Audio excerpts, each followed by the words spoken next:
High, আমি Tirtha. Welcome to my new video. আশা করি তোমরা সকলেই ভালো আছো। তো অনেক দিন তোমাদের সামনে কোনো বড় ভিডিও আপলোড করতে পারি না বা করা হয় না। তো চলো, বাড়িতে একটু প্রবলেম ছিল আর মনটা খুব খারাপ ছিল, তো অনেক দিন পরে বেরিয়ে পড়লাম। একটা সুন্দর জায়গায় নিয়ে যাবো তোমাদের। অলরেডি তোমরা হয়তো গিয়েছো, অনেকবার দেখানোও হয়েছে।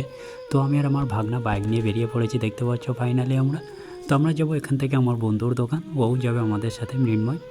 তো আমরা বেরিয়ে পড়েছি, এবার এখান থেকে যাবো ওর দোকান। দেখতে পাচ্ছি আমরা মৃন্ময়ের দোকানে চলে এসেছি ফাইনালি। ও যাবে আমাদের সাথে, ও রেডি হচ্ছে, রেডি হয়ে বসেই ছিল, বেরিয়ে পড়েছে। ওর স্কুটিটা নেবে, নেওয়ার পরে আমরা বেরিয়ে পড়বো। তা কোথায় যাচ্ছি নিশ্চয়ই গেলে বুঝতে পারবে। তো আমরা বাইক নিয়ে বেরিয়ে পড়েছি তিনজন অলরেডি, রাস্তায় দেখতেই পাচ্ছ। আর যেখানে যাবো সেখানে কিছু নেই, বাট অপরূপ সৌন্দর্যের অধিকারী সে, কী বলবো। চলো, গেলেই বুঝতে পারবে। দারুণ জায়গা। চলে এসেছি ফাইনালি আমরা।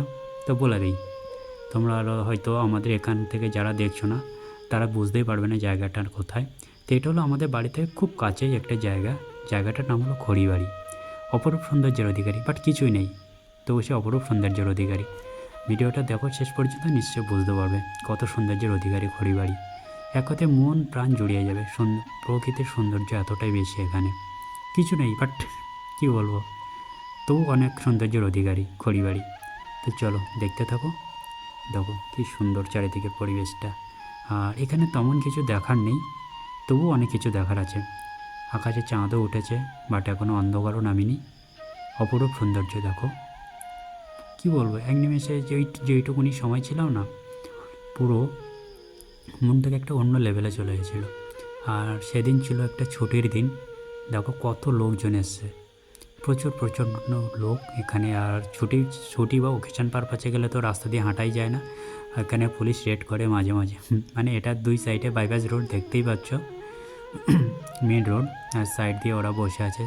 আর যে গাড়িগুলো সাইডে দাঁড়িয়ে আছে দেখতে পাচ্ছ, ওরা কিন্তু সব এখানে ঘুরতেই এসছে। আর এই সাইডে তোমাদের দেখানো হয়নি পুরোপুরি, যখন খড়িবাড়িটা নিয়ে একদিন বড় ব্লগ বানাবো সেদিন তোমাদের ডিটেলস সব জানাবো, বা ডিটেলস অনেক কিছুই দেখাবো। এখানে চা বিখ্যাত, মানে আমাদের এখানে অনেক দূর দূর থেকে খড়িবাড়িতে আসে চা খাওয়ার জন্য, চা প্রেমীরা। আমি অতটা চা প্রেমী পড়ি না, যাই হোক, তো তাই বলে অপছন্দও করি না, আমিও খেতে ভালোবাসি।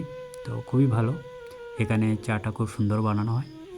তো যদি তোমরা এখানে আশেপাশে থাকো আমাদের, নিশ্চয় করে খড়িবাড়িতে ঘুরে যেও। আর যারা দূর থেকে আমার লাইভটা দেখছো, সরি লাইভ না, আমার এই ভিডিওটা দেখছো, তো তাদেরকেও আমন্ত্রণ রইল। কোনো দিন যদি আসো আমার এখানে, আমি নিশ্চয়ই তোমাদের খড়িবাড়ি ঘুরতে নিয়ে যাব। দেখো এখানে না প্রচুর মাছ চাষ হয়। আশেপাশে যে এলাকার মানুষজন আছে নিশ্চয়ই বুঝতে পারো, খড়িবাড়ির মাছ এখান থেকে বেশিরভাগ যায়। আর আমাদের গ্রামে যে মাছগুলো আসে ম্যাক্সিমাম খড়িবাড়ির মাছই আসে। আর এখানে প্রাকৃতিক সৌন্দর্যের কথা তো বলে শেষ করা যাবে না। অপরূপ সৌন্দর্যের অধিকারী খড়িবাড়ি। দেখো কি অপূর্ব লাগছে দেখতে, অসম্ভব সুন্দর মানে এই ভিউটা। আর দেখবে কত লোক এসছে আজকে, দেখো কত মানুষ বসে আছে রাস্তার সাইড দিয়ে। আমরা তো গিয়ে গাড়ি রাখার জায়গাই পাচ্ছিলাম না, প্রচণ্ড ভিড় আর চারিদিকে গাড়ি। আর দেখতে পাচ্ছি অনেকে যারা তাড়াতাড়ি এসেছিলো, সন্ধ্যা হচ্ছে তাই তারা সবাই বাড়ি ফিরছে। আবারও চাঁদটা দেখালাম, মানে কি বলবো, অসম্ভব সুন্দর লাগছিল আকাশটাকে সেদিন। কি আর বলবো, মানে ভাষায় প্রকাশ করা যাবে না, নিশ্চয়ই দেখে বুঝতে পারছো। অপরূপ সৌন্দর্য, কি বলবো, এক কথায় অসাধারণ। মনে হচ্ছে যেন স্বর্গ মর্ত পাতাল একাকার হয়ে গেছে এখানে। দেখো মনে হচ্ছে কোনো এক পাহাড়ি এলাকাতে এসেছি আমি, পাহাড়টা মিশে গেছে ওখানে, আর আকাশটাও মিশে গেছে পাহাড়ের সাথে।